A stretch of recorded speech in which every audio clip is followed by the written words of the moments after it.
Que tal entender como ter bom ânimo em 2026? No meu vídeo anterior, eu disse que eu ia parar de discutir sobre interpretações bíblicas e passar a colocar em prática o que eu acredito. E neste vídeo nós vamos saber como fazer isso com o bom ânimo. Existe uma frase do nosso Salvador que, quando a gente para pensar com calma, parece até contraditória.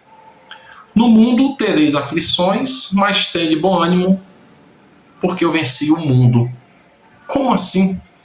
Como alguém que estava prestes a ser rejeitado, humilhado e crucificado pode dizer algo tão animador? É quase como se hoje alguém dissesse para todos nós, no último dia de 2025, no caso hoje: vocês terão aflições em 2026, mas tenham bom ânimo. Nós vencemos 2025. Verdade. Apesar das lutas ou facilidades do ano que se encerra, nós o vencemos. Bonito, né? Animador. Mas a pergunta que fica é: e na prática? Como ter bom ânimo quando a realidade não é sobre o que se passou, mas sobre o que virá? Vamos inverter o sentido disso. Tende bom ânimo para vencer as aflições que virão. Esse vídeo é exatamente sobre isso, as aflições que virão. Para começar, ânimo não é ausência de problema.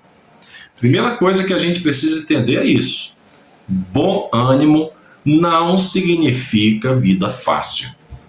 Jesus não prometeu um mundo sem aflições. Ele prometeu vitória, apesar delas. Entenda que o ânimo serve, inclusive, para coisas boas. Entender isso muda tudo, porque o problema não são as dificuldades. O problema é quando a gente estaciona nelas. E vou contar uma história simples para vocês agora, mas real. Eu vou usar um fato que aconteceu hoje com a minha filha caçula. Ela acordou cedo, tinha uma viagem programada com o namorado para passar a virada do ano no sítio da tia dele. Ela foi ao shopping comprar roupa e deu tudo certo. Enquanto isso, na sala de justiça, eu preparei o almoço, coloquei a mesa. Ela chegou e eu perguntei: e aí, filha, tudo certo para a viagem? Ela respondeu prontamente, meio chateada: nada, não tem carro para ir. Vamos ter que ir de moto. O namorado dela tem uma moto e o nosso carro, infelizmente, está dodói, vazando água. Naquele momento, eu podia simplesmente concordar com a frustração dela, mas aí eu resolvi fazer algo diferente, dar uma palavra de ânimo, prática. Guarde isso, hein? O foco define o ânimo. E eu disse para ela: filha, a pessoa não pode perder o foco do que quer por causa das intempéries da vida. E fiz uma pergunta simples. Você vai viajar com seu namorado, passar a virada do ano com a família dele no sítio. Isso vai ser legal? Ela respondeu: vai. Então eu disse: pronto, acaba agora essa questão de cara feia. E continuei: você está animada, certo? Aí ela disse: estou. Daí eu fiz algumas perguntas e as respondi por ela, como se eu fosse para a viagem. Mas como vocês vão se o carro está quebrado? Aí eu respondi: a gente vai de moto. E a mala? Ah, se não couber, eu ponho numa mochila. E se ficar pesada? Ah, eu peço para a irmã dele levar no carro que ela vai. E se não tiver espaço? Ah, eu levo menos roupa.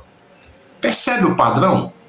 A pessoa animada, ela não vê muros, ela vê rotas alternativas. Ânimo é decisão, não um sentimento.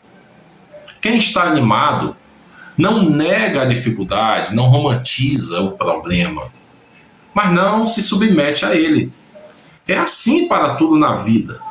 Se você quer ser um atleta melhor, um aluno melhor, um filho melhor, um esposo melhor, um profissional melhor, você vai enfrentar aflições. Seja treinamentos, seja estudos, seja esforços, seja compreensão. A diferença é que quem tem ânimo não para na objeção. Quando o desejo é grande, o obstáculo diminui. Imagina se você ganhasse um convite para passar a virada do ano na Disney ou em qualquer lugar dos seus sonhos com tudo pago. A animação seria enorme. Aí surgiriam os problemas. Eu não tenho férias. Conversa com o chefe. Eu tenho um animal de estimação. Pede para alguém cuidar. Eu não tenho roupa adequada. Pede emprestada. Quando o desejo é grande, a solução aparece. O ânimo vence as aflições.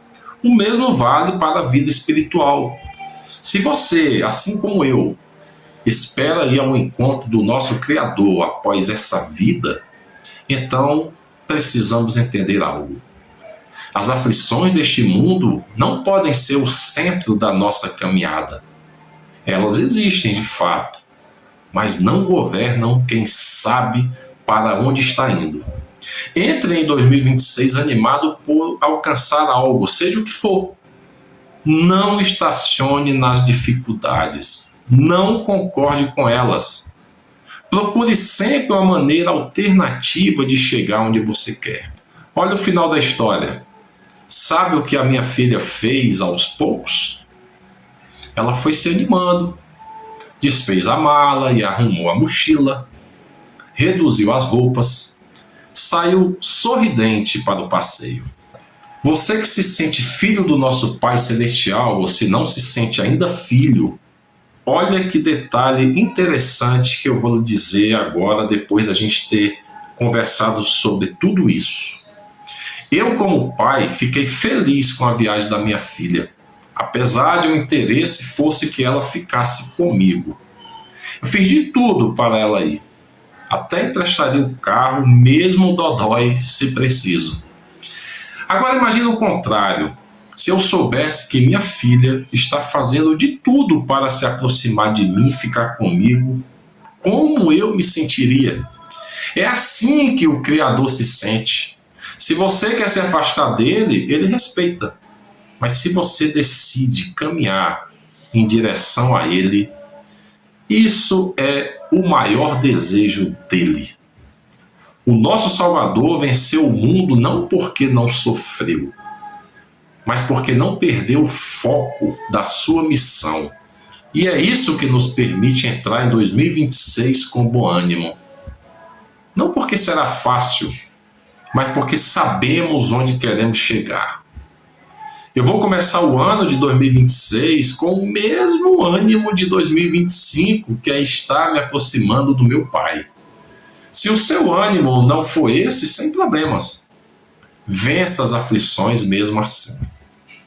Se você quer se aprofundar nessa forma diferente de enxergar a vida, conheça o livro O Evangelho segundo a Matemática. Uma leitura que une fé e razão e responsabilidade pessoal sem tentar convencer ninguém, apenas convidando a reflexão.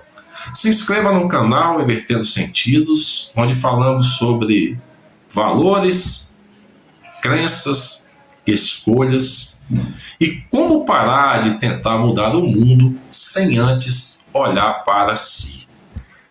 Mudar o sentido do olhar muda todo o caminho. Enxergue o ânimo e supere as aflições. Marcos Amaro, Invertendo Sentidos.